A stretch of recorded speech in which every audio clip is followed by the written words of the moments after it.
본문의 말씀을 통해서 어느 때까지입니까? 라고 하는 제목으로 함께 말씀을 살펴보려고 합니다.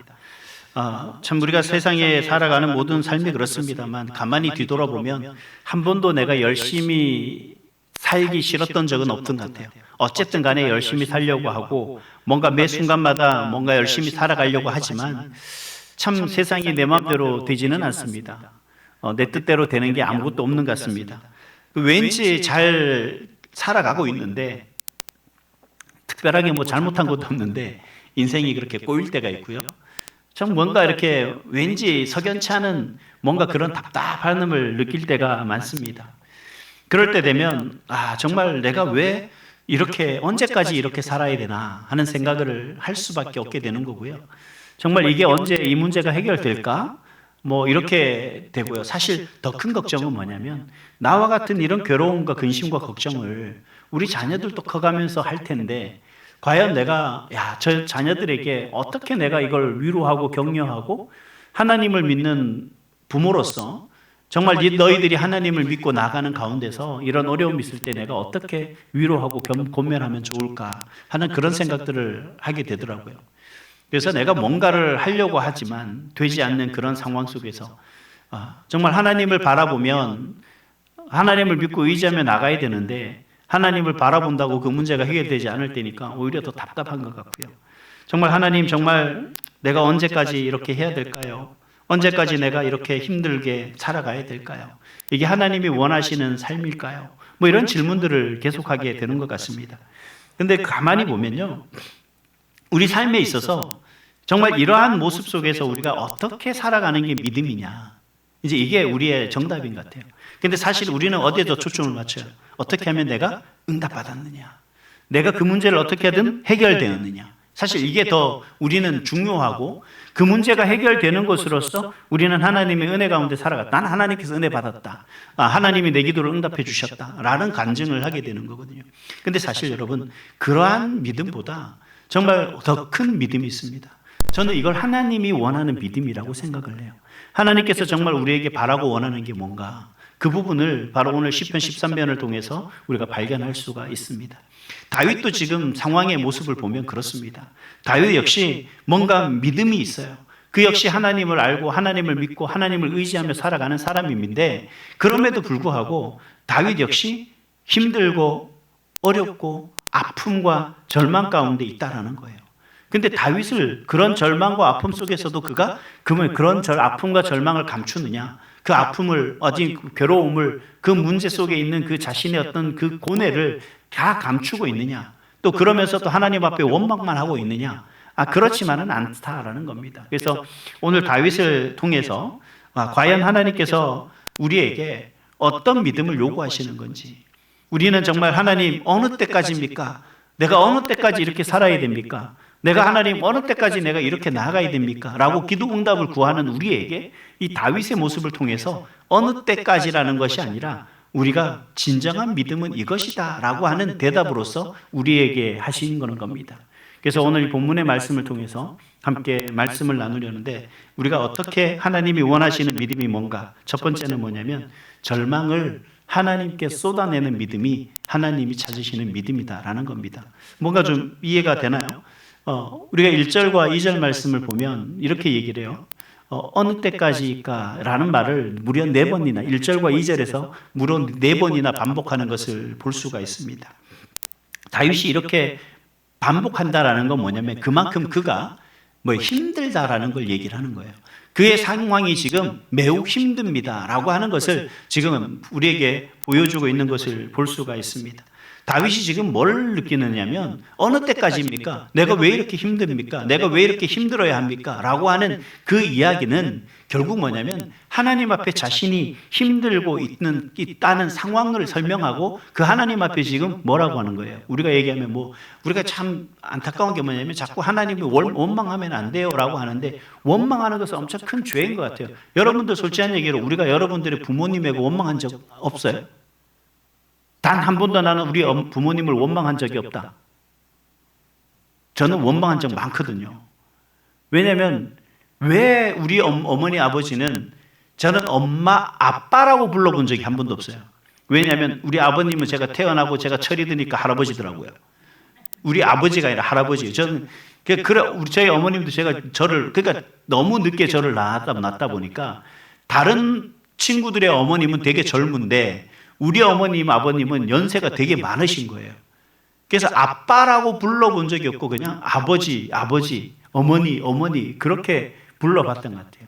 나중에 제가 이거 조금 더 나이 먹으면 어머니는 엄마라고 못 불러보겠다 싶어서 제가 엄마는 엄마라고 불렀는데 어머니는 엄마라고 불렀는데 아버지는 도저히 아빠라고 부를 수가 없더라고요. 살아가는 그 삶의 모습 속에서 그렇게 원망을 왜 안 하겠습니까? 살아가는 삶에. 그 원망이라는 게 있을 수 있거든요. 근데 우리는 하나님 앞에 그렇게 나가 원망하는 것 자체를 뭐라 그래요? 죄라고 자꾸 생각을 해요. 여러분, 죄가 아니라 제가 늘 하는 얘기지만 내가 하나님을 믿고 하나님을 바라보고 하나님을 의지하니까 내가 원망을 하죠. 내가 하나님을 의지 않고 하나님을 믿지 않는데 하나님 앞에 원망할 이유가 뭐가 있겠습니까? 그래서 우리가 어떻게 얘기하냐면 하나님 도대체 나는 왜 어느 때까지 이렇게 해야 됩니까? 이 고난을 왜 자꾸 이렇게 겪어야 됩니까? 이걸 우리가 원망이로 한다 그러면 우리가 원망을 하나님 앞에 할 수 있습니다. 여러분, 이러한 질문들을 여러분 과감 없이 하시기 바랍니다. 하나님 앞에 그렇게 물어야 하나님께서도 응답해 주시지 않겠냐는 거예요. 마침 하나님이 우리를 외면한 것처럼 다윗이 지금 느끼고 있는 게 그거예요. 마음에는 근심이 가득하고 정말 원수들이 정말 점점점 강해지고 나를 억압하고 나를 죽이려고 하는 그러한 상황들이 막 다가오는데 하나님은 지금 나를 잊은 듯한 그런 모습 속에서 살아가게 된다는 거죠. 여러분, 그때 다윗이 어떻게 했어요? 그 절망을 가지고 하나님 앞에 나갔다는 사실입니다. 그 상황에 하나님 앞에 나갔다는 거예요. 여러분, 믿음은 괜찮은 척하고 아프지 않는 척하고 아니면 눈물 없는 그래서 내가 아주 강한 것 같은 그런 모습이 믿음이 아니에요. 믿음은 어떤 거냐면 무너지는 마음을 하나님 앞에 그대로 가지고 나가는 것, 그게 바로 믿음입니다. 여러분, 제가 이렇게 살다 보니까 그렇더라고요. 처음에는 아내에게 힘들다 이런 얘기를 했는데 어느 순간 아내에게 힘들다는 말을 못 하겠더라고요. 언제부턴지. 왜냐하면 전에는 내가 편하고자 그냥 힘들어라고 얘기하면 그래라고 저를 위로해주고 하는 것 같은데 나중에 좀 보니까 오히려 더 힘들어 하더라고요. 그래서 저는 아예 얘기를 안 합니다. 힘들면 어떻게 해야 되는 거예요? 누구인데 할 얘기가 없어요. 하나님한테. 그냥 새벽에 기도할 때 울면서 기도하면 또 그러죠. 목사님 또 무슨 일이 있냐 그러고. 이게 100% 물어보거든요. 그래서 제가 우리 권사님 한 분이 목사님 왜 소리내서 기도하지 않냐. 저는 소리내 기도하면 또박또박 기도하기 때문에 성도들이 다 압니다. 그래서 저는 소리내서 기도를 못해요. 할 수가 없어요. 아무도 없으면 제가 소리내 기도하겠지만 그래서 제가 입 다물고 기도하는데 그러다 보면 저도 속상하니까 그런 속이 상할 때가 있죠. 또 슬프면 또 눈물 흘릴 때가 있습니다. 근데 그럴 수가 없는 게 우리의 모습인 거예요. 왜냐하면 하나님 앞에 저는 최대한 진실되게 나가는 것이 가장 중요하다고 생각하거든요. 여러분, 하나님이 원하시는 건 내가 아주 유창하거나 아니면 방언하는 거 나쁘지 않아요. 상관없어요. 여러분 마음껏 하십시오. 방언하고 싶으시면 방언하시고 마음껏 하셔도 됩니다. 각자 하나님 앞에 나가는 방법들이 다 다르거든요. 중요한 건 하나님 앞에 내가 나가느냐 안 나가는 거예요. 그게 언제 내가 절망 가운데서도 내가 하나님께 쏟아낼 수 있는 그 모습이 진정한 뭐라고요? 믿음이다라고 얘기를 하는 겁니다. 그래서 시편 62편 8절에 보면 이런 말씀이 있습니다. 백성들아 시시로 그를 의지하고 그의 앞에 마음을 토하라. 하나님은 우리의 피난처시리로다. 아멘. 여러분, 그러니까 우리가 기도하는 게 이렇게 좋은 거예요. 근데 꼭 교회에 나와야 되느냐? 새벽 예배 이러한 시간들은 예배니까 그 예배에 나와서 기도할 수 있는 이유가 되고 그다음에 우리에게 부담이 되니까 그 자리가 우리 자리로서 나갈 수 있는 기회가 되죠. 계기가 되죠. 그런데 그런 거 없이 그냥 기도하라 그러면 잘 안 되지 않습니까? 사실은. 근데 시시로 그를 의지할 수 있는 그러한 삶의 모습을 다윗은 우리에게 얘기하고 있는 거예요. 지금 그래서 다윗이 뭘 보여주냐? 절망 가운데서 하나님을 외면하는 것이 아니라 하나님 정말 나를 바라보지 않는 것 같아요. 하나님 나와 함께하지 않는 것 같아요. 그러면서도 뭘 하는 거예요? 하나님께 나아가는 것, 모습입니다. 그게 하나님께 나아가는 거예요. 아예 하나님을 외면하고 착 버리고 다른 것을 세상을 향해 나아가는 것이 아니라 그 절망 속에서도 하나님 앞에 부르짖고 하나님 도대체 언제까지 내가 이렇게 살아야 됩니까? 라고 하며 하나님 앞에 나아가는 그 모습이 바로 믿음이 있는 모습이다 라고 오늘 말씀에서 하고 계시는 거예요. 여러분, 우리 어머니들, 여러분, 우리 어머님들, 여러분 자녀를 위해서 지금까지 기도하지 않습니까? 이놈의 기도는 기도해도 끝이 없습니다. 자녀들을 위해서 기도하는데 왜 그렇게 기도거리가 끊이지 않는지 모르겠습니다. 그렇다고 해서 그 수년째 지금까지 이어오신 어머니로서의, 엄마로서의 그 기도, 부모로서의 그 기도가 하나님 앞에 늘 기쁨과 감사로 드려집니까? 때로는 눈물로, 때로는 정말 어떻게 할지 모르는 모든 걸 내가 뭐 손 놓고 내가 할 수 없는 것들 다 포기하고 하나님 앞에 맡길 수밖에 없는 그 모든 기도가 있지 않습니까? 근데 하나님은 그 모든 기도를 외면하지 않더라는 거예요. 제가 우리 작은 애가 이제 처음에 이제 졸업을 하고 직장을 구했어요. 직장을 구했는데 한마디 하더라고요. 아빠, 너무 인격적이지 못해. 그래서 어떻게 할 거냐니까 그만두고 이직할까 생각 중이야. 그런데 저는 그 생각이 드는 거예요. 아니, 첫 직장인데 들어간 지 얼마나 됐다고 벌써 이직한다는 소리가 나오나. 그러더니만 덜컥 그냥 이직을 한 거예요. 그러니까 사표를 내고 나온 거예요. 그러더니만 야, 너 어떻게 할 거냐 이렇게 물어봤더니만 뭐 기도하면서 뭐 이것저것 준비하다 보면 또 하나님께서 인도해 주시겠지. 그래서 제가 속이 터지는데 뭐라고 하겠습니까? 그래, 뭐 기도하자. 그리고 나서 얼마 있어서 또 다시 이직을 했어요. 또 취직을 했습니다. 그래서 물어봤습니다. 어떻게 됐냐? 뭐 어떻냐? 아빠, 이직하기를 잘한 것 같아. 그렇게 얘기를 합니다. 역시 하나님은 우리 기도를 들어주시는 것 같아. 제가 그 속으로 그런 겁니다. 저게 믿음이 좋은 건지, 땅이 좋은 건지, 무대포인가? 정말 믿음인가? 의심되기 시작하는 거예요. 참, 우리 자녀들을 위해서 기도하는데 왜 그렇게 힘들게 자꾸 이끌어 가는지는 모르겠습니다만, 근데 저는 그런 생각이에요. 그 안에서, 그래도 하나님을 의지할 수 있다라는 것 자체, 그게 진실이었기 때문에 하나님이 응답해 주시지 않았을까 하는 그 결론을 제가 그냥 제 마음이 편하자고 해 그렇게 결론을 내리고 그래 너는 믿음 있어라고 제가 그냥 치부하고 만다는 거죠. 여러분, 이게 부모의 마음인데 중요한 건 하나님께서 그렇게 나가는 그 믿음들을 외면하지 않으신다는 거예요. 우리는 하나님 앞에 늘 기쁨과 감사로 나갔을 때 하나님이 그 기도를 들어 응답해 주신다고 하는데 다윗은 지금 그렇게 나가지 않잖아요. 언제까지예요, 하나님? 왜 이렇게 살아야 돼요? 어느 때까지 날 이렇게 힘들게 할 거예요? 그렇게 나갔다는 거죠. 하나님은 말씀하십니다. 여러분, 믿음은 절망 가운데서도 하나님을 찾는 그러한 것이 믿음이다라는 거예요. 그래서 오늘 본문을 통해서 그걸 말씀하시는 거예요. 두 번째는 하나님의 침묵하심 속에서도 우리는 간구하는 그러한 사람이 믿음의 사람이다라는 겁니다.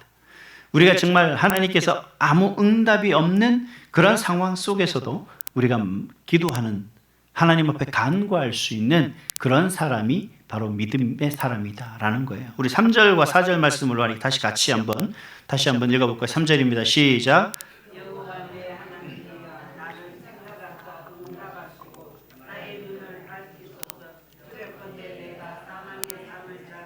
4절입니다. 두렵건대 나의 원수가 이르기를 내가 그를 이겼다 할까 하오며 내가 흔들릴 때에 나의 대적이 기뻐할까 하리이다. 아멘. 자, 여기서 분위기가 뭔지 모르게 조금 바뀌죠. 1절과 2절하고 좀 다르죠. 1절에서는 뭐라고 했어요? 다윗이 1절과 2절에서는 언제까지예요 도대체? 이렇게 얘기가 했죠. 근데 지금은 가만히 보면 이제는 뭔가 모르게 하나님 앞에 이제 간구하는, 그러니까 기도하는 어떤 그런 분위기로 살짝 변화된 모습을 볼 수가 있습니다. 그래서 지금 보면 3절에 뭐라고 시작하냐면 여호와 내 하나님이여 이렇게 시작하는 것을 볼 수가 있습니다. 언제까지예요 도대체? 라고 하면 마침 원수를 대하듯이 대하다가 이제는 뭐예요? 여호와 나의 하나님이라고 그렇게 고백하며 나가는 것을 볼 수가 있습니다. 여러분, 이 지금 상황이 1절과 2절과 그리고 3절과 4절의 이 짧은 시간이 다윗에게는 어떤 시간이었을까요? 오랜 몇 년을 흘러가는 시간이었습니까? 아니죠. 잠깐입니다. 금방 그가 마음이 바뀌고 있었다는 거예요. 어떤 모습으로 바뀐 거 아닙니까? 지금 상황은 변한 것이 없어요. 그가 지금 원수 앞에 서 있고 원수들이 강해서 그를 대적하고 그를 지금 위험에 빠뜨리고 있는 상황이 조금도 변함이 없습니다. 그런데 다윗은 지금 변해졌어요. 어떻게 변했습니까?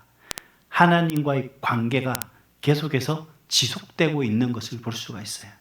처음에는 원망인 듯 했지만 이제는 그 하나님을 붙들기 시작했다는 겁니다. 그 하나님을 의지하기 시작했다는 거예요. 여러분, 우리가 믿음은 응답이 보일 때만 하나님을 붙드는 것이 아니라 아무것도 보이지 않아도 주님은 여전히 나의 하나님이십니다 라고 고백하는 그 순간이 바로 진정한 뭐예요? 믿음이다 라는 거예요. 다윗이 지금 자신의 형편과 자신의 상황은 아무것도 변함이 없어요. 마침 그가 대적들을 쫓겨서 정말 아무도 사람들이 찾지 못할 그런 굴 속에서 혼자 숨어 외롭게 떨며 그저 입구만 바라보고 입구에서 아무도 누가 찾지 못하기를 덜덜덜 떨며 숨어있는 그런 모습 속에서 지금 뭐만 바라본 거예요? 하나님을 원망하고 하나님 앞에 절망으로 하나님 앞에 그렇게 이를 악물며 하나님 도대체 왜 나를 이렇게 살게 하십니까? 라고 했던 그가 이제는 하나님을 의지하며 하나님 나의 하나님이시여 라고 하며 하나님을 붙들기 시작했다는 거예요. 그 절망 속에서 여러분 무엇을 붙들어야 되는 거예요? 여러분 힘들고 어려운 상황 속에서 우리는 무엇을 붙들어야 되느냐는 겁니다. 누구 앞에 나가야 된다는 거예요. 하나님께 간구할 수 있는 그런 삶의 모습이 돼야 된다는 겁니다. 여러분 지금 다윗이 뭐라고 또 고백하냐면 이렇게 고백해요. 나의 눈을 밝히시옵소서라고 그렇게 얘기를 해요. 지금 이 나의 눈을 밝히다라고 이야기하는 것은 단순히 육체적인 어떤 회복을 얘기하긴 하는데 이 육체적인 회복을 얘기하는 것만이 아니라는 겁니다.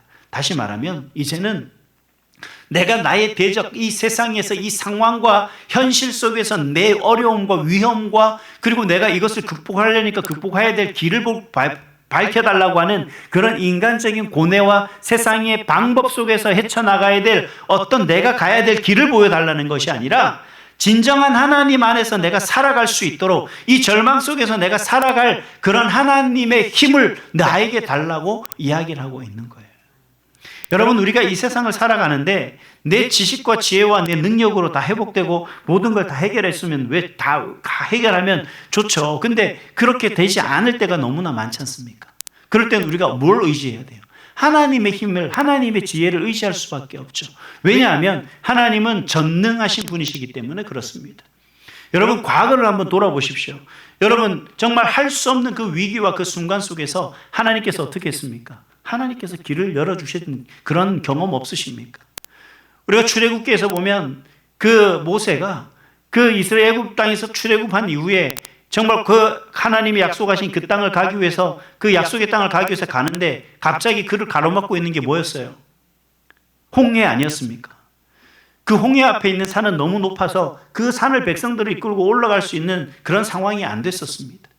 그렇자니 그 홍해를 건너려고 하니 그 홍해 깊은 바다를 어떻게 그 센 물살을 헤치며 그 깊은 바다를 건너갈 수 있는 조건과 환경이 되지 않았어요.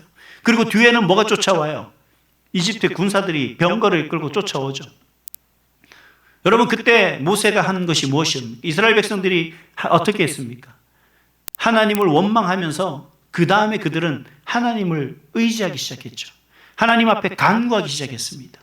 그래서 어떤 일이 벌어졌습니까? 홍해가 갈라졌죠. 여러분 이 세상의 방법으로 그게 가능하냐는 거예요. 이 우리가 생각지도 못한 그 일들이 우리 가운데 어떻게 펼쳐지는 거예요? 하나님의 전능하신 능력으로 우리가 펼쳐지고 있다라는 겁니다. 우리가 고난이 길어지면 역시 우리의 육신이 고단해질 수밖에 없고 우리의 육신이 고단해지면 우리의 영안도 고단해질 수밖에 없습니다. 그럼 우리의 영적 고단함이 결국은 뭐냐면 우리의 눈을 가리게 되는 것이죠. 그렇게 되면 희망도 볼 수 없습니다. 그리고 기도할 힘도 사라진다는 거예요. 근데 지금 다윗은 우리에게 뭘 얘기하느냐? 하나님은 이 다윗을 통해 우리에게 뭘 얘기하느냐? 그때 기도하라는 겁니다. 내가 더 이상 아무것도 할 수 없어서 포기할 때 그때가 더 기도할 때다라고 그렇게 얘기를 하는 겁니다. 그래서 시편 34편 18절에 보니까 여호와는 마음이 상한 자에게 가까이 하시고 중심으로 통회하는 자를 구원하시는도다 라고 그렇게 이야기를 합니다. 하나님은 상한 마음을 가까이 하신다, 그렇게 이야기하고 있는 거죠. 여러분, 어떤 청년이 기도했는데 하는데 자신이 하나님 앞에 기도하며 취직을 준비하는데 아무리 열심히 해도 계속해서 취업이 안 되는 겁니다. 그래서 포기하고 아니 포기하는 게 아니라 준비해서 뭐 면접을 보고 뭐 하면 떨어지고 또 준비하면 떨어지고, 그래서 마지막 한 번만 더 하자 하고 하나님께 마지막으로 기도하며 그랬답니다. 하나님, 이번이 정말 마지막입니다. 이번 마지막으로 제가 한번 기도하고 하나님께서 이루어주지 않으면 저는 그냥 끝내겠습니다. 근데 뭘 끝내겠다는지는 모르겠어요. 그리고 나서 그가 뭔가를 시작을 했다는 거예요. 그 기도가 그의 인생의 전환점이었다라고 이야기합니다.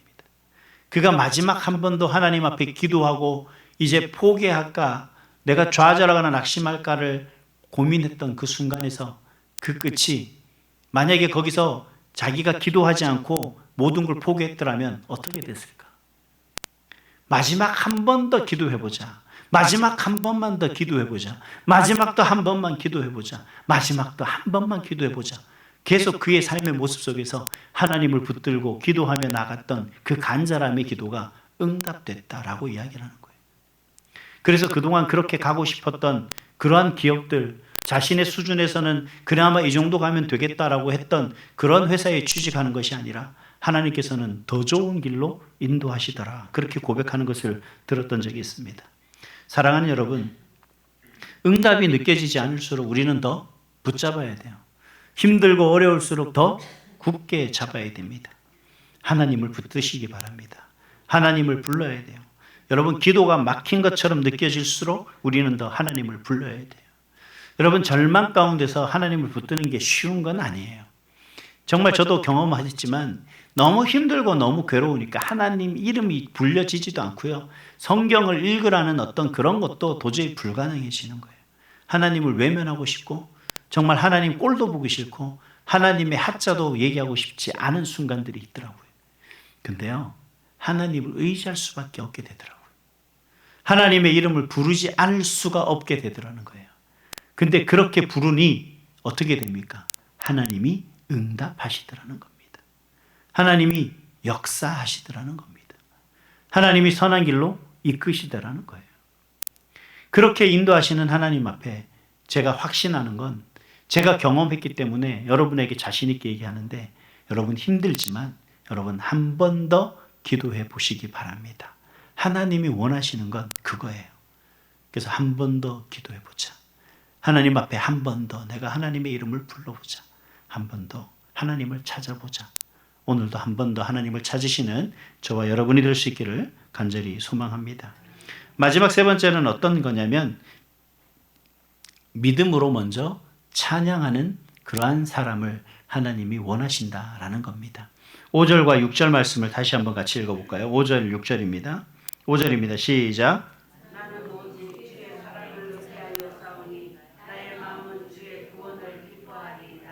내가 여호와를 찬송하리니 이는 주께서 내게 은덕을 베푸심이로다. 아멘. 다윗이 또 뭔가 좀 변했죠. 또 변했습니다. 처음에는 어느 때까지예요? 라고 하더니만 하나님, 나의 하나님 하고 뭔가 이제 좀 하나님 앞에 다르더니 이제는 뭐예요? 완전히 변했습니다. 어떻게 해요? 여호와를 찬양하는, 여호와를 찬송한다라고 그렇게 고백하는 것을 볼 수가 있습니다. 근데 아까 앞에서도 말씀을 드렸지만 여호와를 찬송한 마음으로 그가 하나님을 찬양하는 마음이 변했지만 그의 상황이 변했을까요? 안 변했을까요? 그의 상황은 조금도 변한 것이 없습니다. 그런데도 뭘 하고 있습니까? 지금 여호와를 찬양한다. 문제가 해결된 것도 아닌데, 원수가 사라진 것도 아닌데 다윗이 지금 먼저 하나님을 찬양한다라고 그렇게 말하고 있습니다. 왜 하나님을 찬양했을까요? 왜 찬양했을까요? 하나님의 사랑을 믿었기 때문이에요.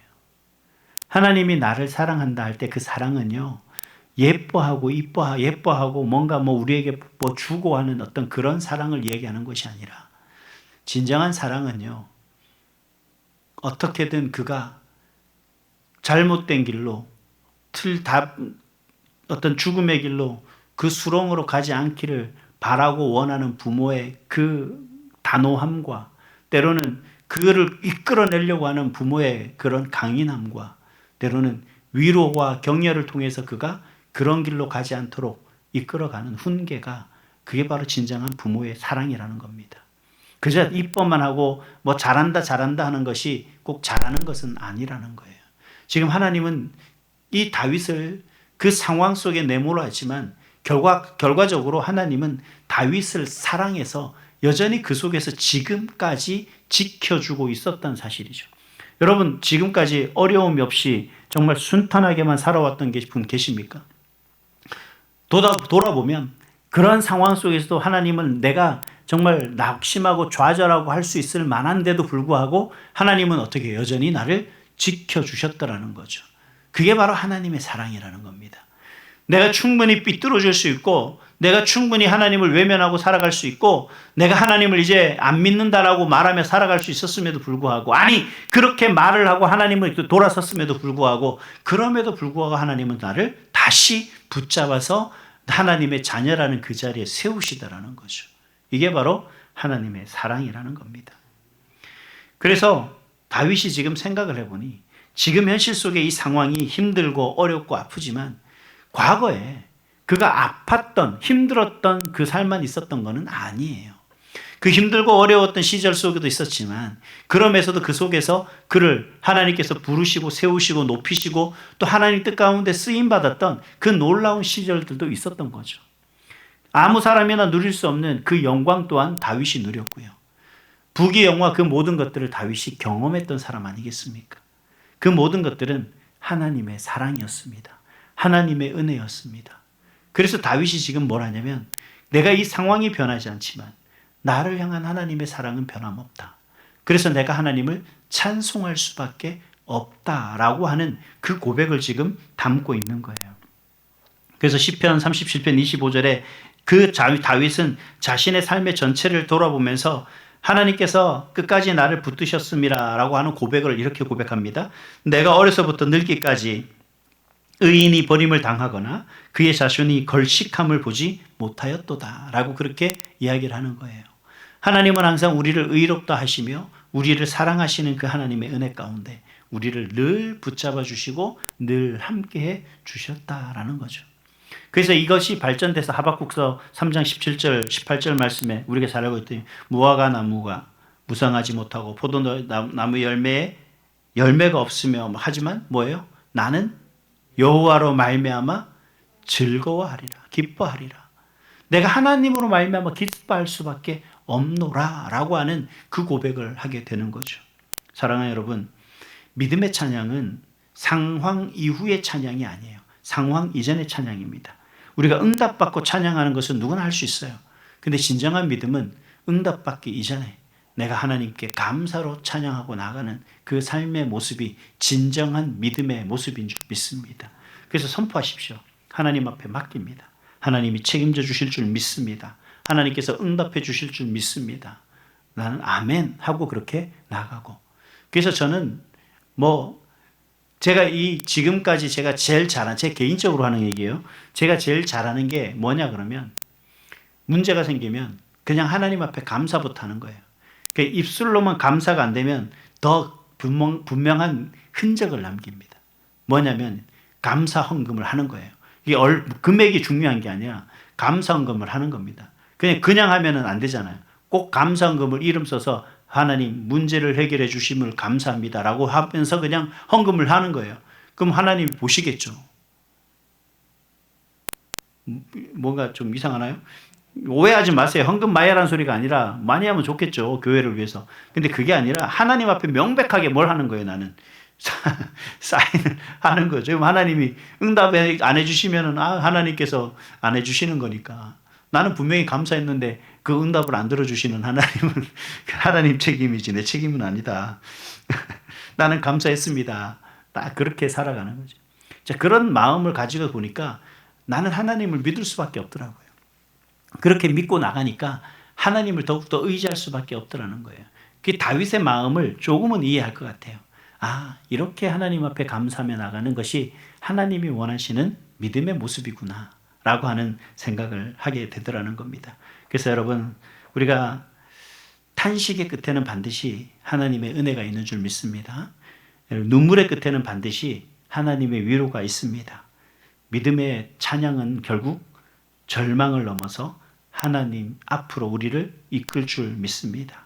그래서 오늘도 여러분, 우리의 부르짖음을 들으시는, 우리를 사랑하시는 그 하나님 앞에 여러분 믿음으로 나아가시는 그런 저와 여러분이 될 수 있기를 간절히 소망합니다. 그래서 하나님 오늘 다윗을 통해서 우리에게 보여주시는 그러한 믿음들, 정말 내가 절망한 가운데서 여전히 하나님 앞에 내가 그 절망을 쏟아낼 수 있는 그러한 믿음과, 하나님, 내가 정말 이 침묵할 수 없는, 하나님의 침묵 속에서 내가 어떻게 할 수 없지만 그럼에도 내가 하나님을 찬양하며 하나님을 붙잡으려고 하는, 하나님께 기도하며 나가는 그 믿음과, 그리고 감사함으로 먼저 하나님께 찬양하는 그 믿음이 바로 저와 여러분의 믿음이 되고, 그 믿음으로 날마다 승리하는 그런 저와 여러분이 될 수 있기를 주님의 이름으로 축복합니다.